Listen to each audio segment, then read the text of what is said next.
guys, if you're new here, my name is Candy. If you are coming back from other videos, welcome back. I am a mom to 5 kids. They range from 5 to 15. So I have Maddie's 5, James is 8, Penny is 9, Mika is 12, CJ is 15 in November. So we have quite a range of kids in our house.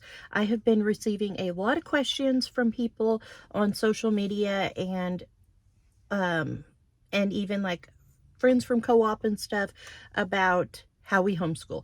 How do I homeschool multiple kids? How do I homeschool and garden? How do I homeschool and keep up with everything else? And I kind of thought I would kind of sit down, chat with you guys, and discuss all of this with you in a video, and it would just kind of make it easier to touch bases on all these questions at once and kind of discuss everything. So let's jump right into it. Let me preface this by saying if you see me swinging my hands, I'm not crazy. There's a fly in my car. It is driving me insane, and I spent like 15 minutes, see it? I spent like 15 minutes trying to get it out the window of the car and did not win the battle. So anyways, let's jump into the whole homeschooling part of things. So let's see. We started homeschooling when CJ was in 1st grade. He went to part of his year of kindergarten. When he started kindergarten, we lived at my mom's house. He started school at the school that I went to from kindergarten through 11th grade. And when I went to school there was no issue with it at all. But when he was in kindergarten, he went to school for a week. And then one day he came home with a note, and I said I needed to contact the school. I called them, and they said that the area we lived in was not in the school district. I had to take him to another school, and he would have to go get all his stuff the next day, and he couldn't return back to that school. I thought this was absolutely ridiculous because of the fact that I grew up there. I went to school there. The school that I was taking him to was 5 miles from my mom's house. And the school that we were supposedly in the district for all of a sudden was 35 miles away, and they would not send a bus to pick him up because the bus to the school that he was currently enrolled in was driving down the road and picking up kids on that road. And apparently they said that both buses couldn't pass and pick up kids. Mind you, my son was getting on the bus, and there was kids on both sides of my mom's house who would get on the bus and go to that school, and they did not make them withdraw their kids, and I still don't understand that to this day. But neither here or there or in between, we went ahead, we took him to this other school, and he loved it there. He finished kindergarten there. I actually loved it. I found it to be kind of like a fresh start because I felt like the school that I had him in, that I had went to growing up, that he was very much treated like in a negative way, because as kids we were treated in a negative way because there was a lot of people that didn't like our father. And so I felt like that had something to do with the whole having to take him so far to a different school. But I went ahead and did it, and he really enjoyed that school. But then we ended up moving because of my job and stuff, and moving, it was so hard to take him, 30 something miles south of my mom's house to school every day because the bus wouldn't take him. There's the fly again. And then turn around, and I would have to drive basically 70 miles to work.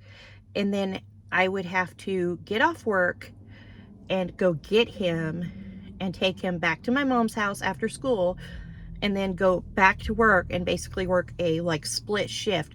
And my shifts were 12 hours. And so I wasn't getting off work till 11, 12 at night, and then having to go home and do laundry and dishes and clean house and make sure all his homework had gotten done, because my mom was helping me out a lot at the time with his homework and things, and it was just hard. And so we did end up moving. We put him in a different school. So now he was going into first grade. We put him into another school. This was his third school, basically. And like I said, the first one was because of the whole, he's not in our district, even though it was 5 miles from our house. The second was 35 miles from the house and 70 miles from my work. The third, we moved right down the road from the school. It was about 5 miles. And he was going to school there. He had a lot of trouble with bullying, and the school would not tell me. They would just send him home, and they would tell me, they would dress him in little girls' clothes, and they would tell me that it was not their fault that they had a shortage of boys' clothes at the school. And so they would send him home in like little Minnie Mouse dresses and things when his clothes were all bloody. And they would tell me things like they never saw it. Well, they don't know what happened. They can't trust the word of a 6-year-old to tell them a whole story. He probably antagonized it, just, anything that they could tell me to make sure that it was not their fault what had happened. So he went to half the year of first grade, and I just couldn't take it anymore, and I ended up withdrawing him. The school told me it was illegal. I couldn't do that. I had already spoke to the Department of Education. They told me in Oklahoma all I had to do was write a letter saying I was withdrawing him. They said I didn't have to say why, but I did. I put in my withdrawal letter that I wrote to the school and had notarized that he was being withdrawn because of neglect and the school's unwillingness to, what did I put? Their unwillingness to address bullying situations. And I withdrew him. They refused to give me back any of his belongings, his backpack, his school supplies. And even 2 weeks before that, they had sent out a letter saying they needed this and that and the other. And I went and I spent $200 at Walmart. I bought printer paper. I bought markers. I bought glue. I bought all the things that the school said they needed, tons of it, $200 worth, and brought it to the classroom. And they would not even let the kid take home his backpack. So obviously we had a very, very bad, I don't know what you want to call that. We had a very bad taste in our mouths from public schooling. And I told my husband, I'm going to withdraw him. I can homeschool him around my work schedule. And this is going to be fine. It's only for a few months. We'll figure out what we're going to do for next year. Maybe I'll send him to private school or, something like that. And my husband said, okay, you're the one that, you're the mom. If you feel like he's not safe and he's not being taken care of, then that's fine. And so I took him home, and then I went to Walmart and I bought him workbooks, and went to Dollar Tree and bought him all kinds of supplies and crayons and markers and things. And we went to homeschooling. I changed my work schedule so that I was working 3 12s a week and I was home 4 days a week, and we homeschooled those 4 days a week. My daughter, around the same time, her arthritis started happening, and she was having a lot of days where she couldn't get out of bed. We had just put her in a half-day preschool, so I pulled her from there because it was just, she was missing so many days, and they were complaining and telling me they were going to call CPS because she was missing so many days. But she physically could not walk pretty often because this was before we started the medications for inflammation and things. Her knees were huge. If she tried to run and play, her knees would literally hit each other from the swelling, and she would have bruises and bloody sores on the insides of her knees. And so I decided to just withdraw her, and I'd keep her home too. And then our daughter that's younger than both of them, she has a lot of food allergies, and she had been in daycare, and I was prepping all her food for daycare, and they would not feed her anything there at the daycare. I had to provide her breakfast, her lunch, her snacks, everything, because they were scared to feed her. She has quite a few food allergies, which is crazy for a kid that is now a foodie who loves to cook. But so I was like, I told my husband, I said, this just makes sense. God is telling me to stay home with my kids. Mika's health, she needs me here. Penny's allergies, she needs me here. CJ's education, he needs me here. And so I put in my notice at work, and I became a stay-at-home mom and a homeschool mom. And like my last day of work was Mother's Day. And so the next day I started this whole journey, and CJ is in 9th grade this year. So it's been quite a few years. It's been a lot of fun. It has been a lot of ups and downs. There's been a lot of celebrations. There's been a lot of struggles. There's been a lot of joy, and I've really had a great experience with homeschooling, and I would absolutely do this again. And if I could go back and do it again, I would have never put my kid in school. That being said, let's jump into how we homeschool. There have been different seasons of life where my father-in-law was very ill. My husband had a quadruple bypass. Just a lot of things that maybe I saw the fly again. There have been a lot of times over the years where it fit our life and our schedule better if we unschooled. Of course, I still did read alouds with the kids. We still did the Bible. We still read Story of the World because my kids absolutely love Story of the World. We are on our second round of reading through all the books. We read it just like a read aloud, and we just discuss it. Sometimes I print the kids the map, sometimes I don't. Sometimes I look online and find color pages that have to do with Attila the Hun or whoever we're reading about. But there have been definite seasons where we unschool, and I will sit with the kids before bed and read with them or read to them. And then we do our read alouds, and all day long they paint and they do puzzles and they play with animals and take care of animals. And we go to museums and we go to parks, and those are really fun times. But there are times where my kids say, Mom, I would like to sit down and do bookwork. And so we have definitely had some different variances in how we homeschool. I need a drink.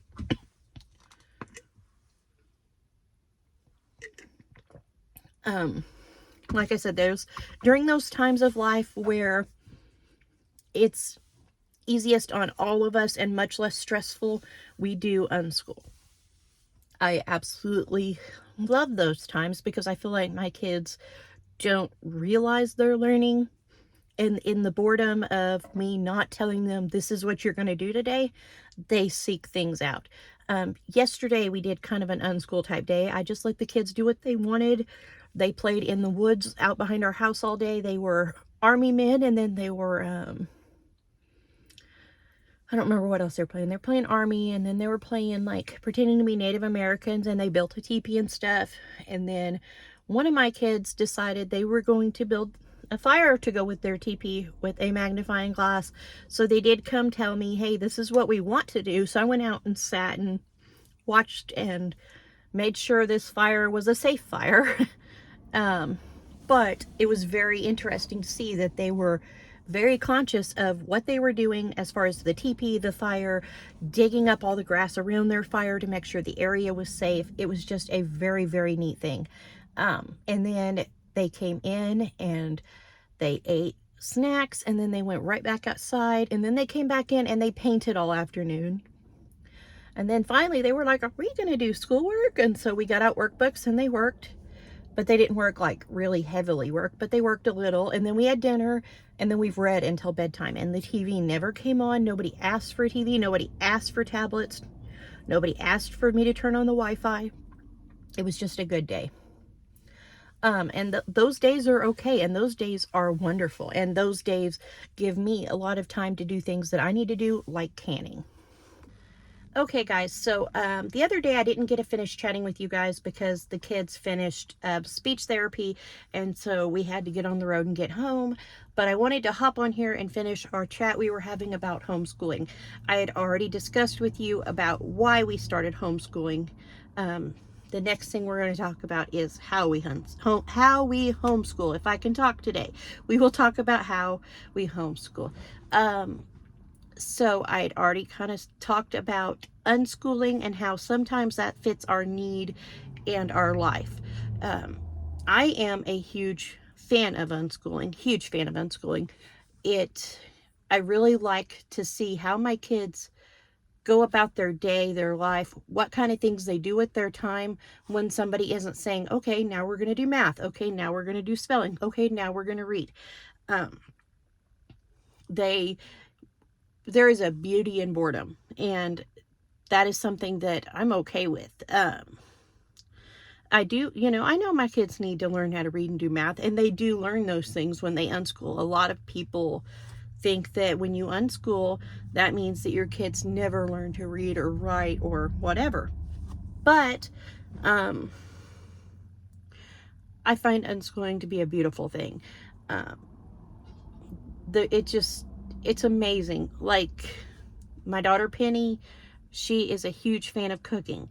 When we were using workbooks, she had a horrible time figuring out fractions and stuff like that.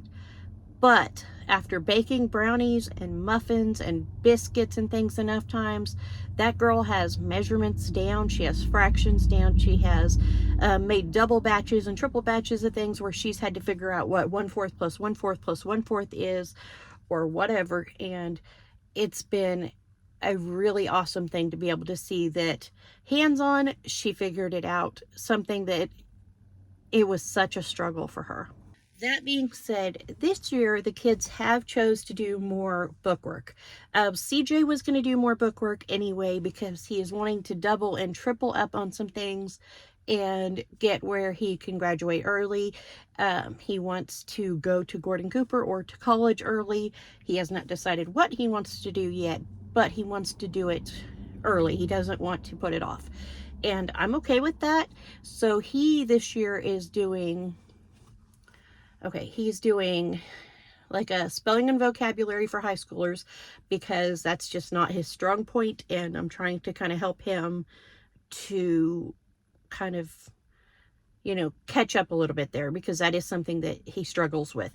And that is because he had a really bad speech delay, not delay, but a speech problem when he was younger, and it really made it hard for him to know how to spell things because he would spell things the way he sounded them out and he didn't sound them out properly.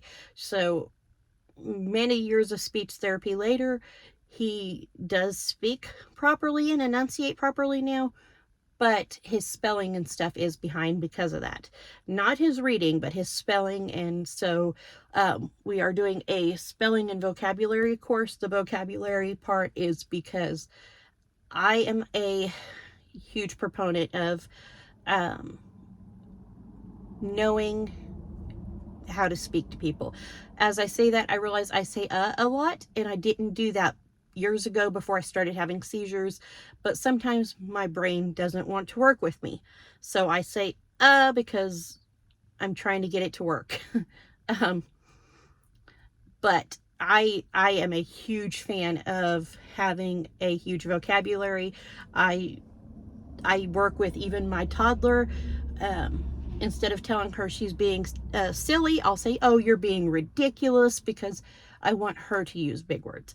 So, of course, I also want my teenager to use big words. So he is doing the spelling and vocabulary course, and then he has math, which he doesn't like math, but he's good at it.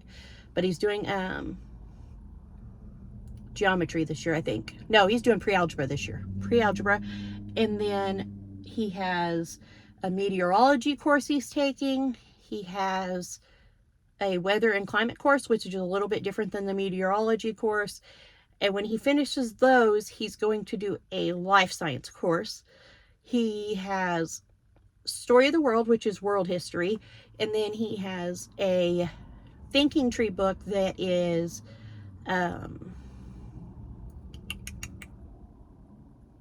American history. So he's learning about Native Americans and things like that. So he's doing that one. And then what else is he doing? He's doing an art class online through YouTube. So he's got his. And then he has a reading list of books he has to read. And when he finishes each book, he gives me a written and oral report on the book he read, and he has a pretty good list of books that we're working through. And then I think that's it. No, he has a writing course he's taking, because he has talked about maybe he wants to do like research, and part of doing research is writing, and so we are doing a writing course as well. And he's doing a poetry class just because. And then I think that's it. Yeah, that's it for him. His science textbooks are all just some textbooks I bought online. I think they're McGraw-Hill. I might be wrong, but they're just a high school science textbook. He reads through them, does the vocabulary in his notebook, and then at the end of this section, he does the assessment that's at the end of the section, and I go over it all and check it, and then he moves on. So that's kind of how we're doing the science. And then his math, he does that. It's Amy Marion's Plain Not So Plain Math, and the spelling and vocabulary is also from hers. We just took the spelling, and he's having to look it up and do the vocabulary with it too, and then at the end of the week we test on the spelling and the vocabulary.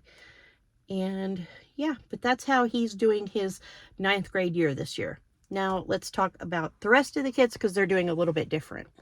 Okay, so Mika, Penny, Bubba, and Maddie are all using Brain Quest workbooks. They touch bases on things you need to know, but they aren't like excessive and repetitive. So if the kids do it and it's super easy for them, then they move on. If it's something they struggle with, then I pull out some of my workbooks that I have on the bookshelf that have a little bit more, like maybe less than and more than. If they need help with that, I'll pull out a worksheet or two of that, copy it off, and stick it in their notebook behind that day's work, so that the next few days they can kind of work on what they struggle with. But if it's super easy, then they just go on, because obviously they don't need to sit there and work on something that they understand. But those Brain Quest books, they have like sequencing, they have math, science, reading, spelling, vocabulary, grammar, I mean, all kinds of stuff in them. So I copied them off, put them in a binder, and divided the binder with tabs, and they just do 1 page out of each section a day, unless they want to do more. I have absolutely no problem with them doing more, but they do a minimum of 1 page for each section a day. And then they all have dyslexia games, workbooks. They have different levels, each of them, because they're at different levels. But 2 of my kids have learning disabilities, and the other 2, as far as I know, don't. They don't seem to show any issues, but it doesn't hurt. So I went ahead, copied it off for all of them, and they all work on that every day. Again, it's a minimum of 1 page, but they can do more if they want. So they do that. And then what else do we have? So they have the Brain Quest, they have the dyslexia games, and then Penny and Mika both have the Thinking Tree poetry. Penny is on level A, Mika is on level B, and they're working through those. And then Maddie has, she is almost done with the pre-K work. She's about to start the kindergarten work, but she also has the Hungry Caterpillar and the Brown Bear color books that I got at Dollar Tree. They have shapes, colors, alphabet, you know, and they're just color books, but they're fun. And I cut the side off the color book, hole punched it, and I put those in her binder, because it just kind of gives her a little bit more to do, because she is blowing through work so fast. We are a month in, I think now, 5 weeks in, and she has finished nearly her whole pre-K curriculum that I had in her binder that was supposed to last her the whole school year. So she's doing that. And then James, Penny, and Mika are all also working on Teach Your Child to Read in 20 lessons. That is not the same as the 100 lessons book. It is a workbook I got on Amazon. I actually bought it last year. I bought just the regular book, and I was copying that off for the kids so I could work with them all. And it was kind of a pain, because it was just a regular book, so some of the pages would get cut off when I was trying to print it. So then I splurged and I bought the spiral bound copy, and I gave my sister the other one for her kids, because I thought, well, she's got less kids to copy stuff off for. So I gave that to her. I absolutely love that book. Mika really, really struggled. She has visual, auditory, and sensory processing disorders. She's also dyslexic. So when I say she struggled, I mean she struggled with reading. She just turned 12, about 11 and a half years old. Reading finally came for her, and I do firmly believe it was because of the Teach Your Child to Read in 20 lessons. And I will not get any type of like payment or anything for it, but I will definitely share that book in the description box in case you want to check it out. I have a friend who I had also told about that book, and she got it for her son who was struggling with I believe he has ADHD and not wanting to sit down and learn to read, and she said he was doing really good with it as well. But it's set up into 20 chapters, and then each chapter is like 20 pages. And so you can kind of work at your own pace, but I copied those off for the kids and hole punched them, put them in their binders. And so they're working through, I've got one that's on level 1, one that's on like level 4, and one that's on, I said level chapter 4, and one that is on like chapter 5 or 6. But I absolutely love that book. Mika, she was really struggling. And once we picked that up, like at first she was like, I don't want to do this. But then by the time we finished the first chapter, she was feeling pretty confident in herself. And so she really started picking it up. That was the first thing she'd want to do every day. And then when we'd start going to the library, she was more interested in getting a book that she could do more than just look at. And so she started reading like the Acorn books and then the Branches books, and then they were all too easy, and she was reading like 4 books a day. And so then I said, well, we need to find you chapter books. And she was very taken aback by that. She didn't want things without pictures. She thought that was going to be too much. So we've been trying to find her books that have pictures, but they're also a chapter book. They're harder. She blew through a ton of the Magic Treehouse books, and I was so excited and proud of her for that. And she did awesome with those. And now she's moved on to Judy Moody, and some Star Wars books, some like My Little Pony chapter books. She's been reading some chapter books about horses.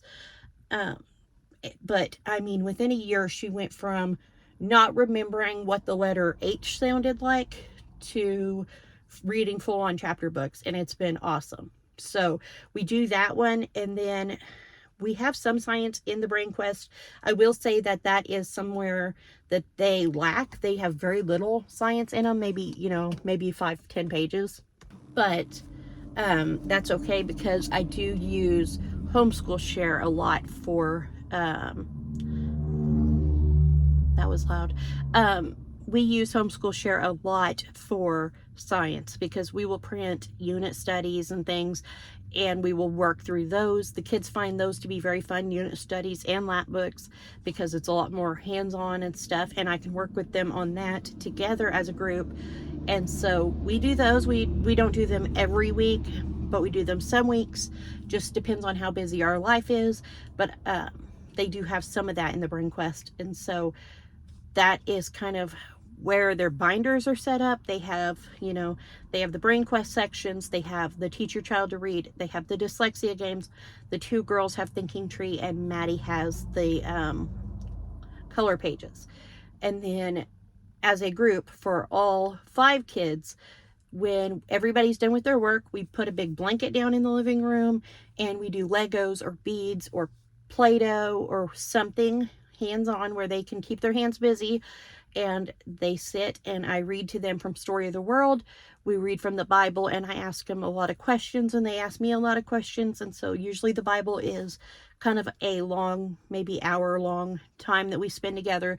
And then we do our read aloud for as long as they are willing to listen and keep playing until dinner time. And that is how our homeschool day is set up this year. So that is how we are doing things this year. The Brain Quest books make it so that we aren't working 24/7. We can get work done quickly and still have our day left, because the kids said they wanted more book work, but they don't want to work all day.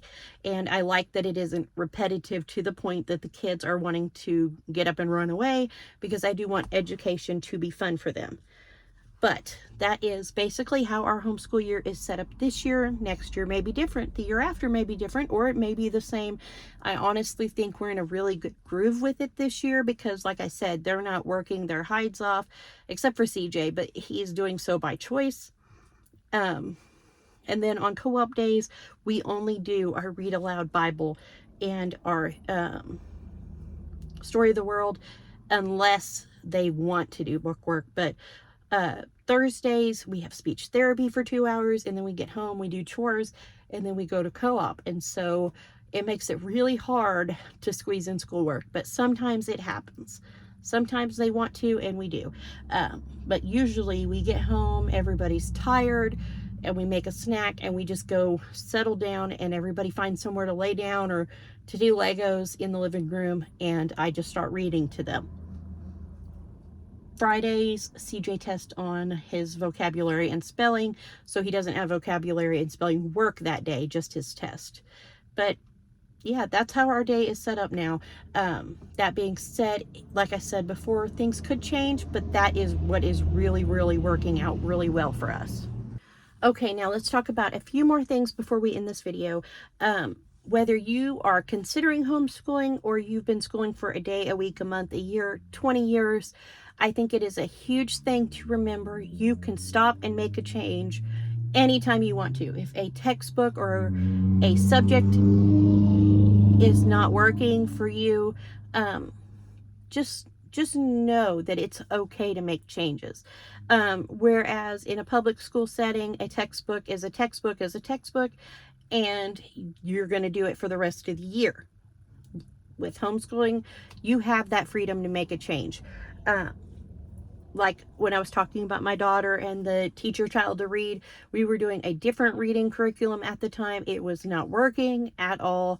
She was really struggling. It made her cry every day. And I knew we needed to make a change. And so when I switched to the Teach Your Child to Read in 20 lessons, that was such a blessing for us. And it is something that I'm so thankful we decided to change. Now, it is also okay to say we're having a bad day. Today is not working out for us and we are just not feeling it. So today we're going to go to the park, or we're going to go to a museum, or we're going to go outside and do paper mache. We've done that one quite a bit. It gives your kids the ability to be outside, get fresh air, sunshine, get out of the house. It gives them something to do hands-on with art. It's gooey, it's messy, it's wonderful to do outside, and they love it. And if it's a nice sunny day, it will dry outside pretty quickly. Unless you have Maddie. If you have a Maddie like I do, there is so much gloppy stuff going on that it takes like 3 weeks for your paper mache to dry. But I am a huge fan of stopping and assessing the day and saying, this isn't going to happen today. And finding something else that they can do that is interesting and fun for them and helps them to kind of recenter. And then the next day we bring it back and we say, okay, we're going to do it now. Because I think that's important. And, you know, just like some days I don't want to do the laundry. And so I say, and I just kind of push it to the side and I leave it. And that's okay with me too. Because if I don't feel like doing the laundry every day, obviously some of my kids aren't going to feel like doing math every day. Okay guys, so that's really everything I wanted to chat with you guys about how and why we homeschool and kind of like what we're using for curriculums this year. But if you have any homeschooling questions you want to ask in the comments below, go ahead and ask them. And maybe if there's a few questions that need answered, I can kind of put together another video for you guys answering those questions. Like I said, just let me know, leave a comment, and I will certainly get back to you guys. But I'm going to end this video here because it's gotten kind of long and I've been kind of long-winded in this. But it is something that I am passionate about. So thank you guys so much for watching. I hope you enjoyed this video. If you did, please give it a thumbs up, subscribe if you haven't already, and like I said, leave a question or a comment below. Bye guys.